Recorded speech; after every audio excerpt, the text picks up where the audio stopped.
I remember sitting in my old kitchen over a year ago, researching something I can't even recall now.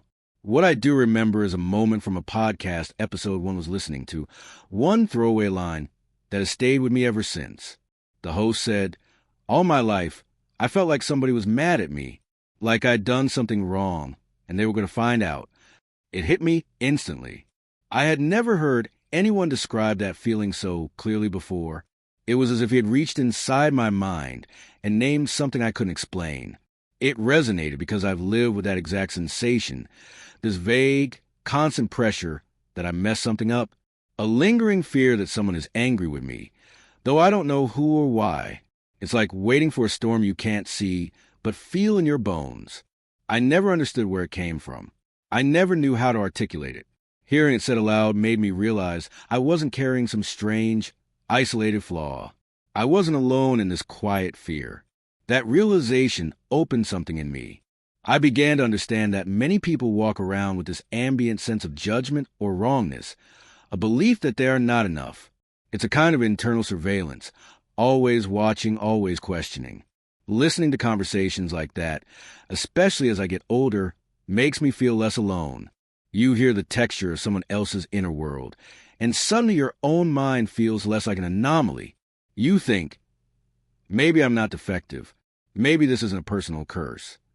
The guest mentioned in that episode was Dr. Paul Key, who discussed a concept that shifted everything for me: attribution. He explained that in childhood, we don't yet have the ability to attribute the behavior of adults to anything outside ourselves. If a parent comes home in a bad mood, if a teacher is harsh, if the atmosphere is tense, a child assumes, it must be my fault. It's built into our survival system. We depend on adults, so staying connected becomes more important than understanding reality.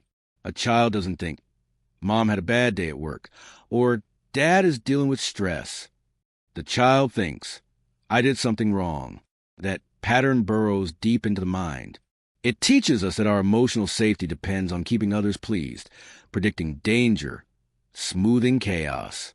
Over time, that transforms into a constant readiness for blame, an internal alarm always scanning for what you might have done wrong. This is how that lifelong sense develops, the feeling that someone is mad at you even when nothing is happening. For some people, this childhood adaptation leads to shutting down.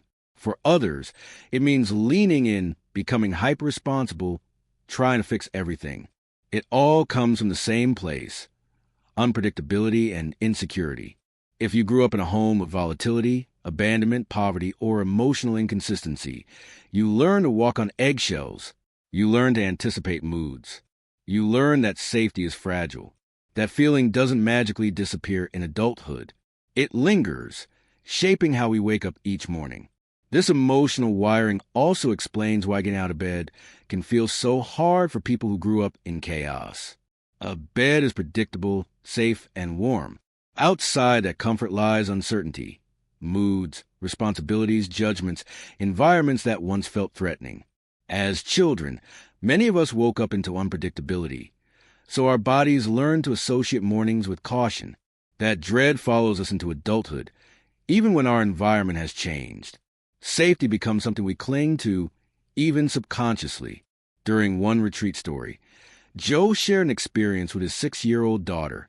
She was crying often, and he found her upset in the bathroom. When he asked if she was sad or angry, she admitted she was angry at least half the time. When he asked why she cried instead of showing anger, she said, "When I cry, my sister comforts me. When I'm angry, everyone runs away." That moment revealed something profound about emotional adaptation and the survival instincts children develop. Sadness invites comfort, while anger often pushes people away. So many adults who consider themselves sad or sensitive are actually carrying unexpressed anger they learned long ago was unsafe to show. Instead of pointing that frustration outward, they turned it inward. Anger became sadness, and sadness became a socially acceptable signal for help. It's astonishing how early these patterns form and how deeply they affect the emotional language we use as adults. It becomes clear, then, that many of us aren't just dealing with adult problems. We are still living out childhood scripts. We move through life like grown-up versions of the children we once were, carrying forward old adaptive behaviors. Even people in their 80s, like Bernie Sanders when he was interviewed, can instantly recall childhood experiences that still shape them. It shows that these early patterns don't just fade, they program us. But here's the hopeful part. Awareness changes everything. Once we see the pattern, we can interrupt it. Once we recognize the feeling, someone must be mad at me, we can question it instead of blindly obeying it. These adaptations made sense when we were young. They protected us. But adulthood gives us tools we didn't have then. Reflection, choice, perspective. We can now ask, is this helpful? Instead of assuming it is necessary. And when the feeling rises, that vague dread, that assumption of blame, you can use grounding tools to step out of the old narrative.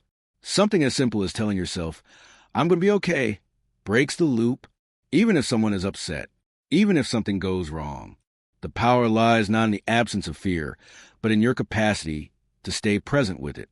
That single sentence becomes a lever, a tool to pull yourself back into reality instead of falling into old childhood patterns. It's freeing to recognize that what once kept you emotionally safe may now be holding you back. These internal settings were never personal defects. They were survival strategies. But survival and living are two different things.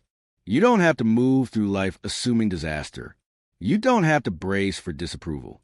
You don't have to apologize for existing. Awareness gives you the chance to rewrite the internal script.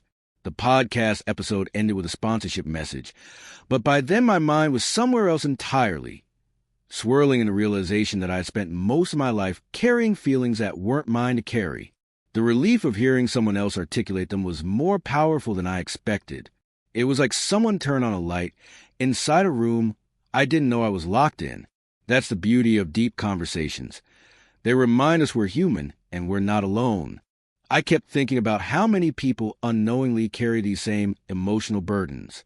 We assume we're singularly broken, uniquely flawed, yet countless others have lived in the same shadows, believing they were the only ones feeling hunted by invisible judgment.